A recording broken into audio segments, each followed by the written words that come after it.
नमस्कार, सुमेश पितौड़े क्लासेस में एक बार पुनः आप लोग को स्वागत है। मैं Sumesh Kumar Pitode, assistant professor mathematics, government Kranti Kumar Bharti college सकती।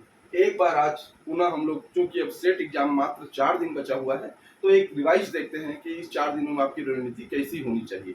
बहुत सारे स्टूडेंट मुझे बोल रहे थे कि आप लास्ट में भी कुछ मोटिवेशनल एक वीडियो बनाइए सर कि हम लोग तैयारी कैसे करें। तो इसके ऊपर एक छोटा सा वीडियो लेक्चर है। देखिए, आप लोग को पता है कि सेट एग्जाम 21 जुलाई को होना है। प्रवेश पत्र आ गया है, आप लोग डाउनलोड कर लिए होंगे।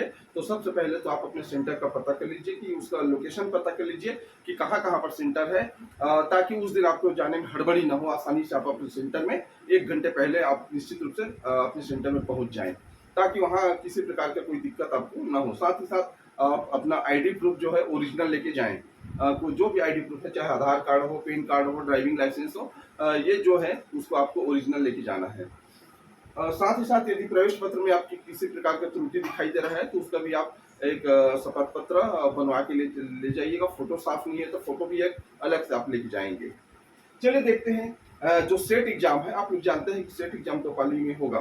फर्स्ट में आपका जीएस होगा, आपका टीचिंग एप्टीट्यूड वाला, टीचिंग एंड रिसर्च एप्टीट्यूड, और शाम को आपके सब्जेक्ट का होगा।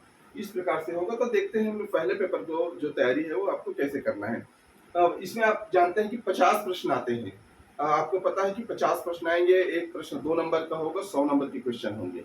यहाँ पर आपको ये 10 भाग में मिले रहेंगे। आपका जो पेपर है 10 भाग में रहेगा। 5-5 क्वेश्चन एक एक भाग से आएगा, जिसमें से आपका टीचिंग एप्टीट्यूड से 5 क्वेश्चन, आपका रिसर्च एप्टीट्यूड से 5 क्वेश्चन, कम्युनिकेशन से 5, रीडिंग कम्प्रिहेंशन से 5, और रीजनिंग में से 5 क्वेश्चन, लॉजिकल रीजनिंग से 5 क्वेश्चन, और डाटा इंटरप्रिटेशन से 5 question, information and communication technology से 5 क्वेश्चन, पीपल एंड इन्वायरमेंट से 5 क्वेश्चन। उसके बाद हायर एजुकेशन सिस्टम है, जिसमें गवर्नेंस है, पॉलिटी है और एडमिनिस्ट्रेशन है। ये सबसे 5-5 क्वेश्चन आएंगे। टोटल 50 क्वेश्चन आएंगे। सबसे अच्छी बात यह है कि इसमें नेगेटिव मार्किंग नहीं है। इस बात का आप ख्याल रखेंगे। लेकिन यहाँ पर यह भी सावधानी बरतना है कि नेगेटिव मार्किंग नहीं है तो आपको बिना पढ़े ये किए, बिना तर्क किए आप किसी को भी गोला ना लगाएं। थोड़ा सा उसको पढ़ें। आप नहीं समझ में आए तो 1 बार 2 बार पढ़ें और एनालिसिस करें कि कौन सा ऑप्शन नहीं हो सकता। उस ऑप्शन को आप एलिमिनेट कर दीजिए। तो जो 2 ऑप्शन बचेंगे उसमें से आप लोग एक रिस्क ले सकते हैं, गेसिंग कर सकते हैं। यहाँ पर हम लोग देखते हैं। सबसे पहले इन क्वेश्चन में से आएगा तो आपको क्या क्या करना पड़ेगा। वहाँ पर क्या एक चीज और अपील करना चाहूंगा कि जितने बच्चे हैं वो अधिक से अधिक सब के सब परीक्षा में बैठने का प्रयास करें, क्योंकि जितने लोग आप बैठेंगे उतना ही ज्यादा आप लोग का क्वालिफाइंग लोगों की संख्या बढ़ेगी। तो इस बात को आप बिल्कुल ध्यान में रखना है कि परीक्षा में एब्सेंट नहीं होना है और दोनों पेपर में आपको बैठना है। और अपने सभी दोस्तों को बोलिए कि दोनों पेपर में बैठें। यहाँ पर देखते हैं कुछ बातें आपको जो परीक्षा के दिन ध्यान में रखना है। अभी हम ये मान के चलते हैं कि आप अपनी तैयारी पूरी तरह से कर लिए हैं। अभी रिवीजन चल रहा होगा आप लोग का, और निश्चित रूप से परीक्षा आता है तो उसके पहले कुछ दिन बचे रहते हैं, तो मन में एक प्रकार का अलग प्रकार का टेंशन रहता है कि क्या होगा, इतना लंबा तैयारी किए हैं उसका। तो नहीं, इसके अपने ऊपर आप विश्वास रखिए। आपने जो तैयारी किया है निश्चित रूप से उसका परिणाम आपको मिलने वाला है। तो पूरा कॉन्फिडेंस, आपको सेल्फ कॉन्फिडेंस रखना है। तो पहला पॉइंट मैंने यही रखा है कि सेल्फ कॉन्फिडेंस अपना बना के रखिए। किसी भी प्रकार से आप पैनिक ना होइए किसी बात पर। बिल्कुल आप तैयारी किए हैं, निश्चित रूप से मेहनत किए हैं, तो उसका परिणाम आपको एकदम पॉजिटिव मिलेगा। इस बात का बिल्कुल ख्याल रखिए। तो सेल्फ कॉन्फिडेंस आपको बनाए रखना है। इसमें क्या होगा, उसमें आपको फिर एक अलग एनर्जी मिलेगी। यदि कॉन्फिडेंस आएगा तो एक अलग एनर्जी मिलेगी। अपने तर्क करने की जो क्षमता है वो थोड़ा सा ब्रॉड होता है इसमें, और अच्छे से आप किसी भी प्रश्न का एनालिसिस कर सकते हैं। देखिए, दूसरा है कंटिन्यू प्रैक्टिस। अभी की स्थिति में आपको थ्योरी आपने पढ़ लिया है, तो जितना ज्यादा हो सके आप एमसीक्यू का प्रैक्टिस कर लें। उसमें क्या है, बहुत सारे वैरायटी के क्वेश्चन मिलते हैं, तो बहुत फायदेमंद होता है लास्ट टाइम में। तो छोटा मोटा यदि नोट्स भी आप बनाए हो तो उसको भी एक बार रिवाइज करते चलिए आप लोग। यहाँ पर आप देखते हैं, यदि क्वेश्चन पेपर की बात करें तो 50 क्वेश्चन में अब यहाँ पर 2 प्रकार के हमारे स्टूडेंट रहते हैं। एक मैथ्स बैकग्राउंड के रहेंगे, एक आर्ट्स बैकग्राउंड के रहेंगे। अब यहाँ पर आप देखिए, यहीं से आपको थोड़ा सा अपना जो रणनीति है वो तैयार करना है। मैथ्स बैकग्राउंड के लिए आप जानते हैं कि इसमें जो हमारा ऑप्शन में दिया है ये आपका रीजनिंग मैथ्स और आपका लॉजिकल रीजनिंग और डाटा इंटरप्रिटेशन, ये 3 भाग मेथ्स वालों के लिए स्पेशल होता है। यदि मेथ्स बैकग्राउंड के हैं तो हम ये समझते हैं कि उनको आर्ट्स बैकग्राउंड की तुलना में वो अच्छे से इसको कवर कर सकते हैं। तो यहाँ पर अब ये 3 मेथ्स वालों के लिए, बाकी आर्ट्स बैकग्राउंड के लिए। यदि आप मेथ्स बैकग्राउंड के हैं तो निश्चित रूप से आपका रुझान पहले इन क्वेश्चन पर जाता है, तो बनाइए आप। लेकिन यहाँ पर ये भी ख्याल रखना है आपको, यदि कोई क्वेश्चन बन नहीं रहा है तो ज़्यादा समय उस पर व्यतीत नहीं करना है, डाटा इंटरप्रिटेशन में या रीजनिंग में या मैथ्स में। क्योंकि आप देखिए, हर क्वेश्चन के लिए 2 ही नंबर मिलेगा आपको 50 क्वेश्चन में। चाहे आप डाटा इंटरप्रिटेशन का एक क्वेश्चन करिए या फिर आप सीधे टीचिंग एप्टीट्यूड का एक सिंपल सा क्वेश्चन कर लीजिए, 2 नंबर ही मिल रहा है आपको।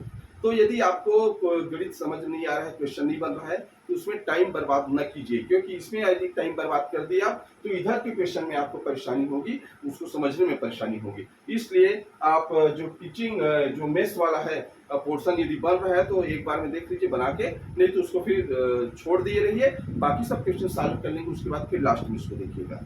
क्योंकि ये टाइम टेकिंग लेता है, डाटा इंटरप्रिटेशन थोड़ा समझना पड़ता है उसको, चाहे मेथ्स बैकग्राउंड के बच्चे हों चाहे आर्ट्स बैकग्राउंड के हों। तो मेथ्स वाले के लिए है कि वो आसानी से कर लेते हैं, तो इन तीनों को आप देख सकते हैं। यदि बन जाता है तो अच्छी बात है, इसको आप कर लेंगे, क्योंकि आसान प्रश्न आते हैं लेकिन घुमावदार प्रश्न रहते हैं डाटा इंटरप्रिटेशन के। आपका उसके बाद आप टीचिंग एप्टीट्यूड, रीजनिंग, कम्युनिकेशन, इसमें से जो क्वेश्चन आपको अच्छे से आता है, अपना प्रायोरिटी आपको चुनना है कि किस क्वेश्चन में सॉल्व करूं। तो प्रायोरिटी के अनुसार अपना प्राथमिकता दीजिए कि कौन कौन सा भाग आपने बहुत अच्छे से तैयारी किया है, इन 10 में से उन भागों पर आप अपना जोर दीजिए। और वहां से आप क्या है ना, इसमें यदि क्वेश्चन आपका जिस भाग को आप पहले अच्छे से तैयारी किए हैं उस भाग को आप सॉल्व करेंगे तो आपका कॉन्फिडेंस लेवल बढ़ते जाएगा। कॉन्फिडेंस लेवल बढ़ते जाएगा तो ऐसे ही प्रश्नों को परीक्षा में पहले सॉल्व किया जाता है जो आपके हित में हो, मतलब आप जिसका अच्छे से तैयारी किए हैं उस भाग को आप अच्छे से सॉल्व कीजिए। यदि वहां से क्वेश्चन आपका अच्छा बनने लगता है तो निश्चित रूप से आपका फिर कॉन्फिडेंस बढ़ते जाता है, तो उसके बाद फिर आगे का क्वेश्चन भी एक अच्छा एटमॉस्फेयर आपको मिलता है परीक्षा रूम में, आपका दिमाग अच्छे से काम करता है। तो इस बात का आप जरूर ध्यान रखिएगा। और उसके बाद आप हायर एजुकेशन सिस्टम से भी आप कुछ क्वेश्चन देख लेंगे, पीपल इन्वायरमेंट का क्वेश्चन है, इंफॉर्मेशन टेक्नोलॉजी का है, जिस प्रकार क्वेश्चन आप देख सकते हैं। साथ ही साथ मैं बताना चाहूंगा, यदि आर्ट्स बैकग्राउंड के बच्चे हैं तो आर्ट्स बैकग्राउंड के जिनका मैथमेटिक्स थोड़ा सा वीक है, यदि कमजोर है थोड़ा सा, वो अपने आप को थोड़ा सा अनईजी महसूस करते हैं मैथ्स में, तो आप ये पार्ट को आप बिल्कुल अभी छोड़ दिए रहेंगे शुरुआत में, इसको आपको टच नहीं करना है। बाकी सब पोर्शन में 7, ये 3 पोर्शन ही है, तो बाकी 7 में 35 प्रश्न है, तो 35 प्रश्न पर आप ज्यादा फोकस कीजिए, वहां से अच्छा स्कोर कीजिए। उसके बाद फिर यदि ये सब सॉल्व कर लेते हैं उसके बाद फिर इसमें समय दीजिए आप। तो इससे क्या होगा, आपकी एक रणनीति तैयार हो जाएगा और आपका कॉन्फिडेंस का लेवल भी बढ़ा हुआ होगा, क्योंकि आपने बाकी क्वेश्चन को आपने सॉल्व कर लिया है। यदि आर्ट्स बैकग्राउंड के बच्चे या स्टूडेंट या परीक्षार्थी हैं, यदि वो पहले डाटा इंटरप्रिटेशन, मैथ्स, रीजनिंग इसमें उलझ गए और कहीं समय निकल गया तो फिर ये क्वेश्चन भी आपसे नहीं बन पाएगा, क्योंकि डाटा इसमें आपको ये वाला मिलेगा आपको क्वेश्चन रीडिंग कॉम्प्रिहेंशन का, इसको भी पढ़ना पड़ेगा, 5 क्वेश्चन रहते हैं 10 नंबर का, तो ये क्वेश्चन तो आपसे छूटना नहीं चाहिए। ये 10 क्वेश्चन बोनस अंक है, मान के चलिए सभी सेट परीक्षार्थियों के लिए, ये रीजनिंग आपका रीडिंग कॉम्प्रिहेंशन का। जिस प्रकार मेथ्स बैकग्राउंड के लिए डाटा इंटरप्रिटेशन का क्वेश्चन 10 नंबर बोनस टाइप का रहता है, उसी प्रकार आर्ट्स वाले बच्चों के लिए रीडिंग कॉम्प्रिहेंशन का जो क्वेश्चन है 10 नंबर, ये बिल्कुल गलत नहीं होना चाहिए। इस बात को आप ख्याल रखेंगे, आसानी से आप 10 नंबर पा सकते हैं। तो आर्ट्स वाले इसको पहले ध्यान न दें, बाकी 7 भागों को ध्यान दें, वहां से क्वेश्चन बन जाता है, फिर बाद में इन प्रश्नों को देखिए। इसमें देखिए बहुत आसानी से प्रश्न आते हैं, एक तो रिश्ता नाता वाला प्रश्न आता है, दिशा वाला प्रश्न आता है, ब्लड रिलेशन से संबंधित प्रश्न आता है, इसको आप आसानी से बना सकते हैं। और रीजनिंग का भी क्वेश्चन आता है, जैसे सीरीज कहा जाता है कि कोई सीरीज विलुप्त है, कोई नंबर विलुप्त है तो बताइए, तो ऐसे प्रश्न आर्ट्स वाले भी आसानी से बना लेते हैं। तो इन प्रश्नों पर आप फोकस कीजिए, तो निश्चित रूप से आपका जो परीक्षा हाल है 1 घंटा वो बहुत आसानी से निकल जाएगा। और टाइम को आप मैनेजमेंट जरूर करिएगा, क्योंकि 1 घंटा बहुत जल्दी निकल जाता है। किसी एक प्रश्न में नहीं बन रहा है तो उसको छोड़ दीजिए, पूरे के पूरे 50 प्रश्न आपको देखने हैं और अच्छे से देखने हैं। इस बात को आप आश्वस्त हो जाइए कि कोई भी प्रश्न आप परीक्षा हाल के निकलने के बाद ऐसा ना बोले कि मैं 5 प्रश्नों को तो पढ़ ही नहीं पाया।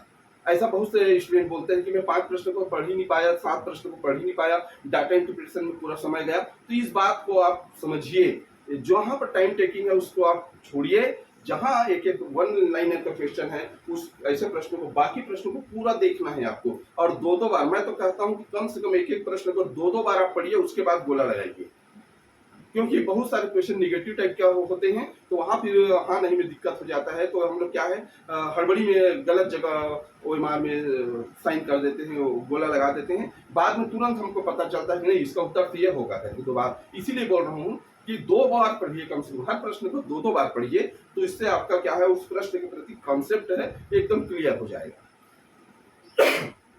इसके बाद है सिलेक्शन ऑफ क्वेश्चन का प्रायोरिटी आपको देखना है, वही चीज बताया मैंने आर्ट्स और मैथ्स दोनों बैकग्राउंड के लिए। यहाँ पर सबसे अच्छी बात है कि नो निगेटिव मार्किंग है, निगेटिव मार्किंग नहीं है, पूरे के पूरे 50 प्रश्न आपको सॉल्व करने हैं, और सब्जेक्ट के पूरे 100 के 100 प्रश्न सॉल्व करने हैं। कोई भी प्रश्न कोई भी स्टूडेंट नहीं छोड़ेगा, क्योंकि कोई निगेटिव मार्किंग नहीं है। लेकिन अब ये भी देखना है आपको कि निगेटिव मार्किंग नहीं है तो बैठ के भगवान का नाम लेके, प्रभु का नाम लेके गोला भी नहीं मारना है। आपको परीक्षा में उन प्रश्नों को पढ़ना है, समझना है, उसके बाद गोला लगाना है। ये बात रखिएगा, जो पढ़ेगा समझेगा उसी का भी लक भी उसका फेवर करता है।